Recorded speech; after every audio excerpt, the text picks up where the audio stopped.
Good evening. In tonight's news bulletin, new EFTPOS machines give businesses option of using wireless services. Some people are confused over the implementation of this sugar tax. The Lukupa family gift an artifact to Taonganiwe. Waiea Show Day has been revived after 2 years on break. Kiwibank has introduced new wireless EFTPOS machines, giving customers more options and convenient payment methods. The installation of new machines started last week as an upgrade to services that were established in 2013. Kiwibank took over banking services from the Bank of South Pacific in 2013, and since then they have gradually introduced different options. The first EFTPOS machines that were initially set up used fixed telephone lines, primarily using Telecom Niue's ADSL connection, but this new system will capitalize on the wireless internet network.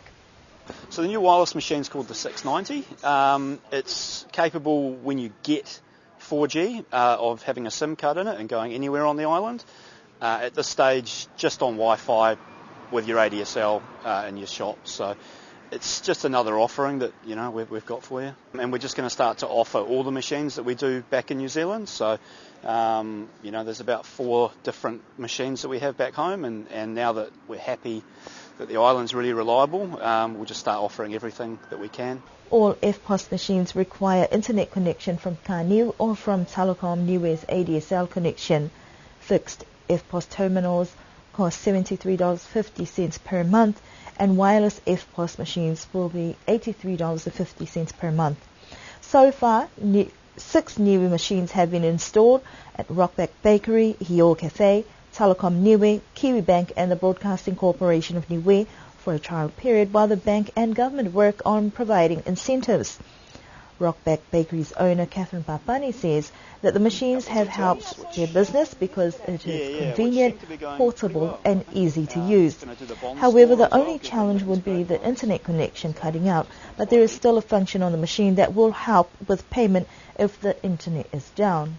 At this stage where they can really only have it in their shop, there's probably no huge benefit, but once 4G comes, they'll be able to take it anywhere on the island, and if we can find out a way to get it working on the public Wi-Fi, and again they can move it around, market days, events up at the school, taking it to the airport to get people before they leave, it just increases the chance of getting the payment on the spot. The EFTPOS incentive can only be applied to businesses that have not set up a EFTPOS machine within their business in the past 3 years.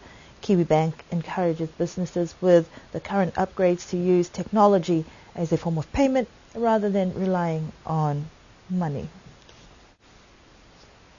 Local businesses have implemented government's new sugar tax since it was approved in July this year, but the name appears to have confused some people. The motion for an increased sugar tax was put forward by Common Role member Terry Coe earlier this year on the basis that health reports indicated a rise in non-communicable diseases like diabetes, and that is attributed to lifestyle choices. Cabinet approved the application of the sugar tax in July, and most businesses applied it accordingly after consultations were held with customs and tax staff. The 20% tax increase has been applied primarily for items defined as fizzy drinks and energy drinks, but the named sugar tax gives a false impression that it is referring to all sugared items. According to one of the shops in town, the tax applied before was 60%, and now the added tax moves it up to 80%. That will mean a 1.5-litre bottle that used to be $5 is now sold at $6. However, if you buy the same item from one of the smaller dairies or outlets, the same item could cost just a bit more. What is unclear at this point is whether any of these funds will go towards health campaigns and attempts to minimize non-communicable disease cases. Taonganiwe has received a gifted artifact for safekeeping and display at the Niue Museum. This artifact is believed to be a family heirloom, estimated to be about 60 years old, and has been gifted to the museum, in turn installing public national guardianship. The Ietonga fine mat is of high value, usually gifted to people during important occasions, and this is the first time this particular piece has been taken out of Samoa. It was gifted to the Niue family who went to Samoa for the 150th celebrations of the Ekalesia Church in Niue. Reverend Lukupa, who was the 7th pastor that served at the Niue Church from 1905 to 1912, passed away and was buried within that village. Lukupa family representatives have since returned to Niue and gifted this highly valued treasure to Taonga Niue. Taonga Niue director Moira Enetama says this is the first ietonga received by the museum. They have done research and had it valued to find out the history behind this artifact.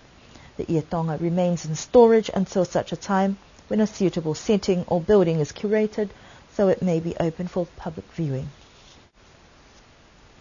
Vaya Village hosted their Village Showdown Saturday after a 2-year break and proved that it is all about community spirit, whether big or small.